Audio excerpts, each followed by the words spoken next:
2024-25 സാമ്പത്തിക വർഷത്തേക്കുള്ള ധനകാര്യ ബില്ലിന്മേലുള്ള ചർച്ച ലോക്സഭയിൽ പുരോഗമിക്കുകയാണ്. കേന്ദ്ര മലിനീകരണ ബോർഡ് മാലിന്യ സംസ്കരണത്തിന് പ്രത്യേക മാർഗനിർദ്ദേശം പുറപ്പെടുവിച്ചിട്ടുണ്ടെന്ന് കേന്ദ്രമന്ത്രി പ്രഹ്ലാദ് ജോഷി. സോളാർ മാലിന്യ സംസ്കരണവുമായി ബന്ധപ്പെട്ട ചോദ്യത്തിന് ലോക്സഭയിൽ മറുപടി പറയുകയായിരുന്നു അദ്ദേഹം.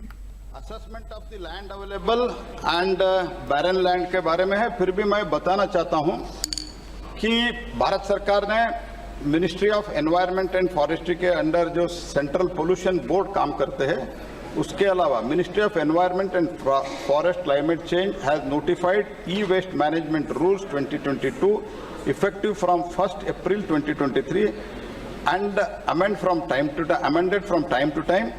The rules are applicable to the solar photovoltaic modules, panels, cells subject to the provisions of the rules. As per the rules, every manufacturer or producer of the solar photovoltaic modules and panels is applied. Sir, Central Pollution Board. മാർഗനിർദ്ദേശങ്ങൾ നടപ്പിലാക്കേണ്ടത് അതാത് സംസ്ഥാനങ്ങളിലെ മലിനീകരണ ബോർഡുകളാണെന്നും കേന്ദ്രമന്ത്രി വ്യക്തമാക്കി. NCERT പാഠപുസ്തകത്തിലെ ആമുഖത്തിൽ മാറ്റം വരുത്തിയതായി മല്ലികാർജുൻ ഖാർഗെ राज्यसभയിൽ ആരോപിച്ചു. हुए बदलावों को लेकर एक विस्तृत तथ्य सदन के सामने रखे. इस मुद्दे पर सरकार स्पष्टीकरण दे और संविधान के बारे में अपना कदम वापस ले.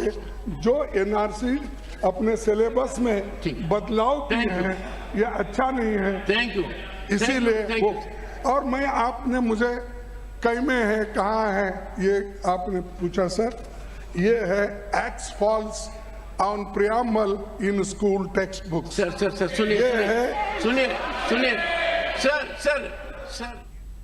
എന്നാൽ വിഷയത്തിൽ ന്യൂസ് പേപ്പർ കട്ടിങ്ങുകൾ തെളിവായി സ്വീകരിക്കാൻ സാധിക്കില്ലെന്നും ഭരണഘടന സംരക്ഷിക്കാൻ നരേന്ദ്രമോദി സർക്കാർ പ്രതിജ്ഞാബദ്ധമാണെന്നും കേന്ദ്രമന്ത്രി JP നദ്ദ സഭയിൽ പറഞ്ഞു. वो जिम्मेदार पूर्ण तरीके से कहने का प्रयास करती होगी, लेकिन मुझे आज उनके बुद्धिमत्ता पर भी और उनके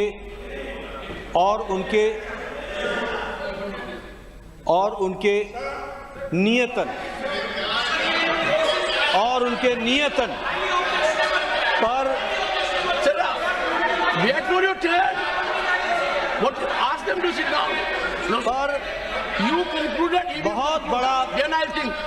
बहुत बड़ा प्रश्न चिन्ह खड़ा हुआ है.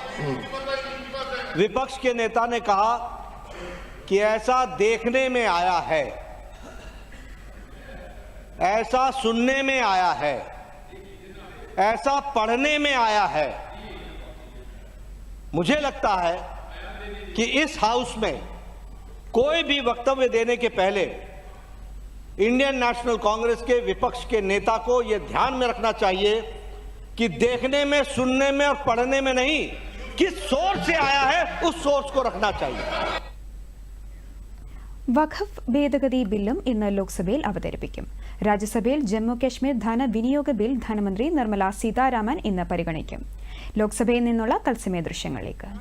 35% किया और जिसके कारण इतना बड़ा निवेश बढ़ रहा है कि आने वाले दिनों में दुनिया में भारत से ज्यादा कहीं निवेश नहीं होगा. तो आप इसका समर्थन करें कि आज ये फाइनेंस बिल जिस तरीके से आया है, इस फाइनेंस बिल पे मैं समझता हूं कि आने वाले दिनों में भारत एक निश्चित तौर से, चाहे अपने टैक्स से सिंप्लीफिकेशन से और अपने जो और तमाम हमारे उन्होंने किया है उस संबंध में भी. धन्यवाद माननीय सदस्य जी.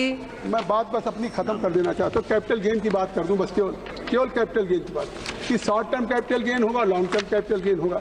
और लॉन्ग टर्म कैपिटल गेन में माननीय सदस्य श्री एक मिनट आखिरी लाइन पे, सिक्योरिटी जो बॉन्ड है या म्यूचुअल फंड है, उनकी जो सिक्योरिटीज की प्रतिभूतियां थी अभी तक उनकी होल्डिंग कैपेसिटी केवल 12 महीने की थी.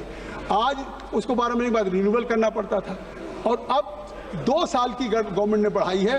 उससे इतना बड़ा फायदा होगा कि हमारे उन लोगों को इस लॉन्ग टर्म कैपिटल गेन में, और दूसरी बात निम्न मध्यम वर्ग के लोग लाभ होगा कि अब वो जो लॉन्ग टर्म कैपिटल गेन है उसमें 12 महीने से 24 महीने के बाद 1 लाख रुपए की जगह पे 1.25 लाख का लाभ मिलेगा. जो पहले 10% 30 उसको 12.5% इसलिए संभव हो पाया है कि आज प्रधानमंत्री चाहते कि आधुनिक विकसित सोच का एक ऐसा बने.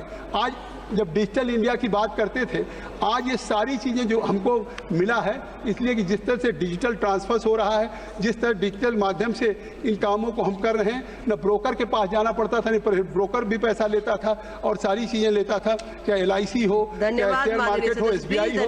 बहुत बहुत धन्यवाद। मैं इस बिल का समर्थन करता हूँ।